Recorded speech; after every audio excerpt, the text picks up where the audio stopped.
C'était il y a 30 ans aujourd'hui. Le 17 janvier 1991 commençait l'opération Tempête du désert qui marquait le début de la reconquête du Koweït, envahi 5 mois et demi plus tôt, et le commencement de la fin du régime de Saddam Hussein en Irak. Nous sommes en compagnie de Roland Lombardi, historien spécialiste du Moyen-Orient, auteur des 30 honteuses et de Poutine d'Arabie chez VA Éditions. Roland Lombardi, bonjour. Bonjour. Bienvenue sur Sud Radio. La crise du Golfe avait commencé 5 mois et demi plus tôt avec l'invasion du Koweït le 2 août. Est-ce que pendant ce laps de temps, tout a été fait pour éviter la guerre ? Alors il y a eu une intense balai diplomatique, surtout avant le 2 août, donc avant l'invasion du Koweït par Saddam Hussein. Donc avant le 2 août, beaucoup de négociations en coulisses, sur la scène diplomatique. La dernière en date, c'était le 30 juillet 90, où il y a eu une réunion de conciliation à Jeddah, sous l'égide de l'Arabie Saoudite, entre l'Irak et le Koweït, mais ça avait échoué. Donc après l'entrée des chars de Saddam au Koweït, il était certain que là, on allait faire parler la poudre, même si jusqu'à la fin de l'ultimatum qui était le 15 janvier, la Russie, avec l'aval des États-Unis, a essayé de faire entendre raison à Saddam Hussein en envoyant son émissaire principal, qui était Evgeny Primakov, le grand orientaliste des diplomates russes, mais ce fut un échec. Alors, quelle est la position de la France, c'est-à-dire de François Mitterrand, qui était chef de l'État à l'époque, au début du conflit? C'est plutôt la négociation au nom de la fameuse politique arabe de la France ou le suivisme des Américains?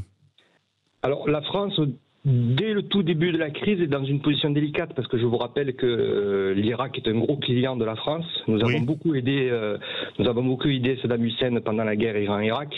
Les exportations françaises en Irak, ça représente 3 milliards de dollars. Puis nous avons aussi construit sa principale usine nucléaire au Irak, qui avait été détruite en 81 par les Israéliens. Donc là aussi, on a essayé par des émissaires plus ou moins secrets ou discrets la négociation. Mais bon, la France n'avait plus de voix déjà à l'époque au Moyen-Orient, et c'était clair qu'on s'acheminait là aussi vers un conflit ouvert, et puisque dès le 6 septembre 1990, Mitterrand évoquera une logique de guerre. Donc l'opinion était préparée. Alors après, mais est-ce que la France avait encore le choix après l'invasion de son ambassade à Kuwait City en septembre 90, justement? Ben non, puisque nous étions dans un tournant, nous étions à la fin de la guerre froide, nous étions alliés des Américains, un des principaux alliés américains, et surtout il y avait un mandat de l'ONU. Donc contre les lois internationales, Saddam Hussein avait agi contre les lois internationales en envahissant un voisin. Donc nous avions le droit avec nous, et surtout il fallait montrer que nous étions une puissance moyenne, mais que nous aussi nous pouvions défendre aussi nos alliés et partenaires, notamment dans le Golfe, qui étaient nombreux. Alors justement, le 17 janvier, il y a 30 ans aujourd'hui, commence plus d'1 mois de bombardement, c'est l'opération Tempête du désert. Quand on voit la coalition, sa puissance, la guerre était gagnée d'avance. C'est clair que sur le papier, c'est la plus grande alliance militaire depuis la Seconde Guerre mondiale. La coalition représente 34 pays, avec près d'1 million d'hommes, avec pour moitié, il faut bien le rappeler, des Américains. Donc c'est une formidable armada. Sur le papier, en face, l'armée irakienne représente en gros 600 000 hommes. Alors on n'a pas beaucoup parlé à l'époque, c'était la quatrième armée du monde, c'est ce qu'on nous répétait sur tous les médias. Justement, est-ce que c'est pas vraiment la première guerre avec les médias, notamment CNN, que la propagande devient mondiale? Parce que l'Irak, quatrième armée du monde, toute personne qui avait un peu de connaissances militaires riait en entendant ça. Bien sûr, c'était beaucoup de l'intox, mais de part et d'autre, c'est de la part pour Saddam Hussein, c'est de l'intox, et bien pour les Américains aussi. Vous savez, c'est comme César, il fallait un peu glorifier l'adversaire pour que la victoire soit plus belle. Mais aussi, c'est vrai qu'avec le CNN, les médias, ça a été la première guerre couverte 24 heures sur 24, 7 jours sur 7 par les médias. Mais voilà, l'armée irakienne, même si elle avait acquis une certaine expérience pendant les 8 ans de la guerre Iran-Irak, c'est une armée vieillissante, usée, avec un matériel très ancien. Et bon, c'est sûr qu'elle ne faisait pas le poids face à la formidable coalition qui se mettait en place. Alors justement, un peu plus d'1 mois plus tard, c'est l'opération Sabre du désert. Les forces irakiennes sont anéanties en quelques jours. C'est ça. Donc, comme on l'a dit tout à l'heure, il y a eu un mois de bombardement intensif. Alors, ça représente quand même 100 000 sorties aériennes, près de 90 000 tonnes de bombes qui vont détruire toutes les infrastructures civiles et surtout militaires irakiennes. Et là, on rentre donc au bout d'un mois dans la phase terrestre. Donc, c'est ce qu'on a appelé à l'époque l'offensive des senteurs, puisque en senteur, ça a été pratiquement réglé. Oui. Donc là aussi, c'est la première guerre, comme je le disais tout à l'heure, c'est la première guerre moderne pour les Occidentaux et surtout pour les Américains qui vont étaler toute leur puissance et leur supériorité technologique. Et je vous rappelle qu'à l'époque, c'est les premières bombes, l'utilisation officielle des premières bombes à guidage laser, le GPS, les missiles de croisière, les Tomahawk. Voilà. Exactement. Donc les caméras embarquées sur les avions et sur les missiles. Donc les GPS qui va permettre de localiser avec précision les cibles ennemies. Donc ça commence le 23-24 février, dans la nuit du 23-24 février. Le 26 février, c'est fini, quoi. Au bout de 100 heures, c'est fini. Et alors justement, l'intervention, elle se termine un mois et demi plus tard, le 28 février. Est-ce qu'il aurait fallu aller jusqu'à Bagdad, comme certains l'ont dit ? Surtout pas.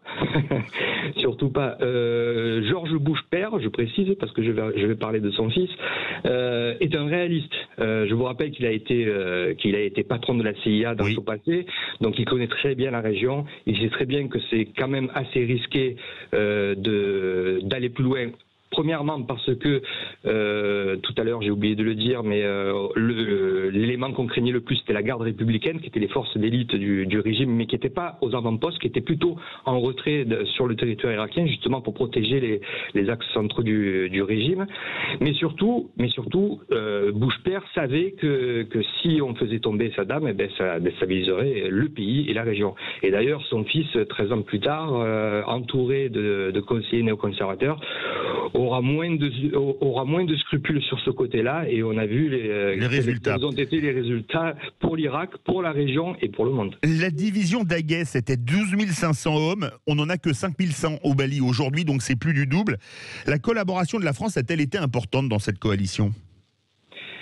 Oui, quand même. Hein, c'est une division qui était issue à l'époque de la force d'action rapide, commandée par le général Roquejoffre. Ce sont des soldats de métier. Hein. Aucun appelé n'a été envoyé, parce qu'à l'époque, je vous rappelle qu'il y avait encore le service militaire. Oui. Voilà. Alors aucun appelé n'a été envoyé sur les théâtres d'opération. Donc ce sont des soldats de métier, troupes de marine, spahis, para, légionnaires.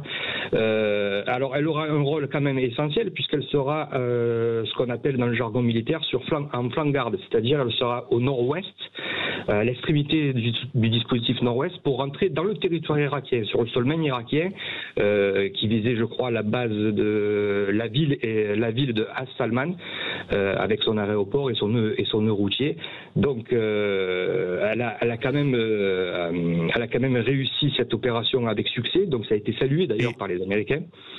Et petite note très rapidement, oui, qu'on connaît peu, les forces spéciales à l'époque, les CRAPS, qui sont aujourd'hui... Commando de renseignement et d'action profondeur. Voilà.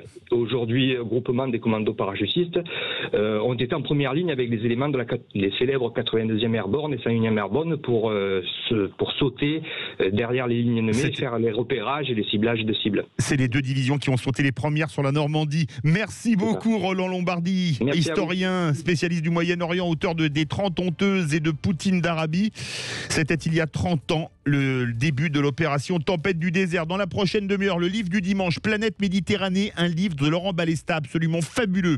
La sélection musicale de Bruno Dubois, on aura Elle, Mesparo et Pearl Charles, un mélange de ABBA et de Eagles, je connaissais pas, c'est génial. Et ensuite, on parlera de la fermeture de 9 mosquées en France en compagnie de la sénatrice Jacqueline Eustache-Brignot.